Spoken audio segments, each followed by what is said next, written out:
সদর হাসপাতাল ও উপজেলা হাসপাতালগুলোতে প্রতিদিন অসহায় মধ্যবিত্ত খেটে খাওয়া মানুষ চিকিৎসার জন্য ছুটে আসেন। রোগ নির্ণয়ের জন্য চিকিৎসকের পরামর্শ অনুযায়ী আল্ট্রাসোনোগ্রাফি, বিভিন্ন ধরনের টেস্ট, এক্স-রে, ইসিজি নানা পরীক্ষা করতে হয়।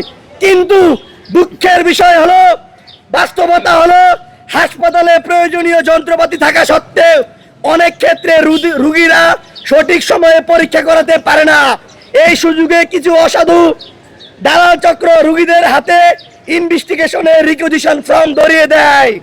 বাইরে ছোটখাটো প্রাইভেট ক্লিনিক থেকে শুরু করে বড় বড় হাসপাতালগুলোতে পার্সেন্টেজের মাধ্যমে সেই সকল সেবাদানকারী যারা থাকে তারা রোগীদেরকে সেখানে রেফার করে চিকিৎসার টেস্ট করে নিয়ে আসার জন্য। একই সাথে সেখানকার থেকে অর্থ আদায় করা হয় বিপুল পরিমাণে। এই অর্থ প্রক্রিয়া পুরো হয়ে দালালদের হাতে জিম্মি। আমাদের দাবি ও করণীয়, সরকারি হাসপাতালগুলোতে গুরুত্ব দিয়ে সকল পরীক্ষা নিরীক্ষা হাসপাতালের ভিতরেই সম্পন্ন করার ব্যবস্থা নিশ্চিত করতে হবে। হাসপাতালের ভিতরে সক্রিয় দালাল চক্রের চিহ্নিত করে কঠোর ব্যবস্থা নিতে হবে। হাসপাতালের পরীক্ষা করার সুযোগ থাকা সত্ত্বেও যদি রোগীকে বাইরে পাঠানো হয় তবে সংশ্লিষ্ট চিকিৎসকদের বিরুদ্ধে আইন অনুযায়ী ব্যবস্থা নিতে হবে। আগামী এক মাসের মধ্যে সব অচল অবহেলিত মেশিনারিজ সংস্কার করে চালু করতে হবে এবং সেগুলো সঠিক ব্যবহার নিশ্চিত করতে হবে। প্রিয় ভাইয়ের আমার, দুঃখের সাথে জানাই বাংলাদেশে বিভিন্ন উপজেলা আছে যেখানকার রাস্তাঘাট খুবই খারাপ অবস্থা। প্রত্যেকটা উপজেলাতে একটি করে অ্যাম্বুলেন্স ইস্যু করা আছে, কিন্তু দুঃখের সাথে বলি সেই অ্যাম্বুলেন্স গুলো তো ড্রাইভার ইস্যু করা আছে। ইস্যু করা অ্যাম্বুলেন্স থাকে, ইস্যু করা ড্রাইভার থাকে, কিন্তু অ্যাম্বুলেন্স আর চলে না। আমরা বলি যদি সেই উপজেলাগুলো থেকে অ্যাম্বুলেন্স ড্রাইভারের ফ্যাসিলিটি যদি না পায়, মুমূর্ষু রোগীরা যারা উপজেলা থেকে জেলা হাসপাতাল, জেলা থেকে বিভাগীয় মেডিকেল কলেজ হাসপাতালে আসে, তারা সেই অ্যাম্বুলেন্সের অব্যবস্থাপনার কারণে আসতে পারে না। কারণ তারা কিভাবে আসবে? তাদের তো এত অর্থ নাই, তারা খেটে খাওয়া মানুষ, তারা সাধারণ মানুষ।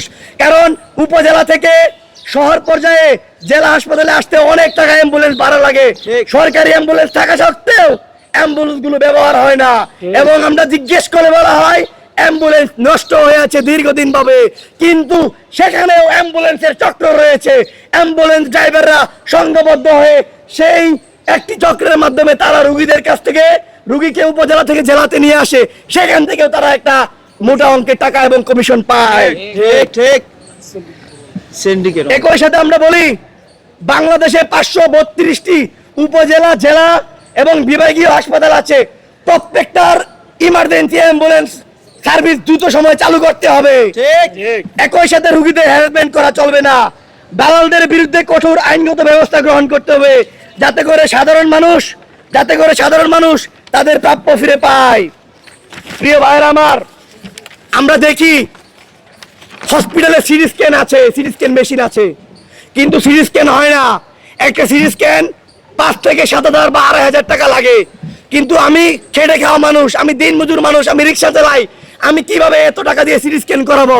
কিন্তু কর্তব্যরত দায়িত্বে যারা আছেন তারা একটা পার্সেন্টেজের মাধ্যমে একটা নির্দিষ্ট প্রতিষ্ঠানকে রেফার করে দেয়, আপনি এই প্রতিষ্ঠান থেকে সিটি স্ক্যান করিয়ে নিয়ে আসুন, এখানকার রিপোর্ট ভালো হবে, এটা ভালো হবে। আমাদের তখন লজ্জা লাগে, কোটি কোটি টাকা দিয়ে সরকারি হাসপাতাল স্থাপনা করা হয় কি এই মেশিন বন্ধ থাকার জন্য? বাংলাদেশের মানুষ সেটা জবাব চায়। প্রিয় ভাইয়েরা আমার,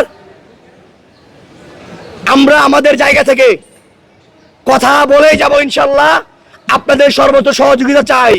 একই সাথে যে ওষুধ সিন্ডিকেট, এইরকম ওষুধগুলো বাহিরে পাচার হয় এবং আমাদের সাধারণ মানুষগুলো সেই ওষুধ থেকে বঞ্চিত হয়, তাদের জন্য হলেও, খেটে খাওয়া মানুষের জন্য হলেও আমাদের এর বিরুদ্ধে কঠোর প্রতিবাদ করতে হবে। আরে ভাই, মন্ত্রী, এমপি বা সরকারি কর্মচারী তারা তো করবে না, কারণ তাদের চিকিৎসা নেওয়ার জন্য রয়েছে বড় বড় হসপিটাল, তারা দেশের বাইরে চিকিৎসা করায়। তারা তো ভাই দেশে চিকিৎসা করায় না। কোন এমপি মন্ত্রীকে দেখবেন না কোন সরকারি হাসপাতালে চিকিৎসা করাইতে, বড় বড় কর্মকর্তাকে দেখবেন না সরকারি হাসপাতালে চিকিৎসা করাইতে। তারা চলে যাবে লন্ডনে, তারা চলে যাবে দুবাই, তারা চলে যাবে সিঙ্গাপুর। তো আমাদের বাংলাদেশের মানুষটা কোথায় চিকিৎসা করাবে ভাই? সেই জায়গা থেকে হলেও আমাদের এই বিষয়টা কথা বলা উচিত। তো প্রিয় ভাইয়েরা আমার, ওষুধ সংক্রান্ত বিষয়ে কথা বললাম। আমি এর সাথে শুধুমাত্র জুলাই নিয়ে বাস 1 মিনিট কথা বলবো।